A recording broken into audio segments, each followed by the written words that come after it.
Everybody always asks me, what is the watch that started it all for me? It's a 1967 Rolex Submariner. The reference is 5513. We've had everything in our collection. This watch in specific, I think, is a watch that is very near and dear to my heart because this is a watch that started my entire passion. So the thing that I love most about the matte dial 5513s is that it's basically the epitome of vintage Rolex dive watch. There's no date, there's a triangle at the 12 o'clock position, there's a marker at 3, 6, and 9, and it's just kind of like the purest form of Submariner. Additionally, I really like that it's a matte dial as opposed to a glossy dial. It definitely has vintage vibes on it, and when you look at this watch, whether you're a watch idiot savant like myself, maybe not an idiot savant, just a watch savant, or just somebody who has an appreciation for nice things, by instantly looking at this watch, you know that it's a vintage Rolex, you know that it's a vintage Submariner, and that's kind of all you need to know.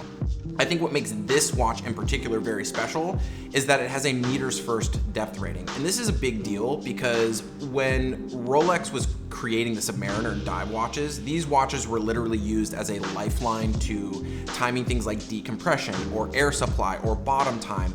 In 1970 or late 1970, Rolex actually, to appeal to the US market, flipped the depth rating.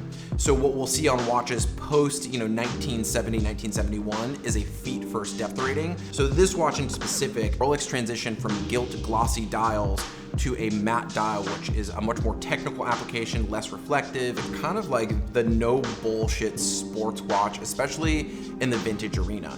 If you're gonna have one watch and you want it to be just kind of like your everyday driver, I think that the 5513 in specific, and for me personally, a matte dial is like the watch.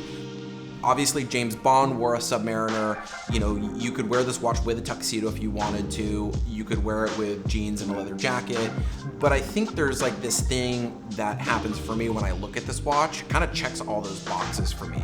And I think that exists specifically within the 5513 matte dial on bracelet or on strap. This watch is just, it just does it. This watch is really cool. It's not really more of like, I guess a watch review. I guess it's more for me, this being a what is on my wrist episode, a kind of like a love letter to a 5513 and me kind of sharing my story about what pulled me into the pursuit of vintage watches. Thanks guys for tuning in as always. If you guys have questions about watch collecting or if you have questions on anything specific relating to vintage watches as a whole, feel free to drop us a line at info@craftandtailored.com. If you're not doing so already, follow us on Instagram @craftandtailored. Like, comment, subscribe, do all that kind of stuff. And we'll see you in the next one.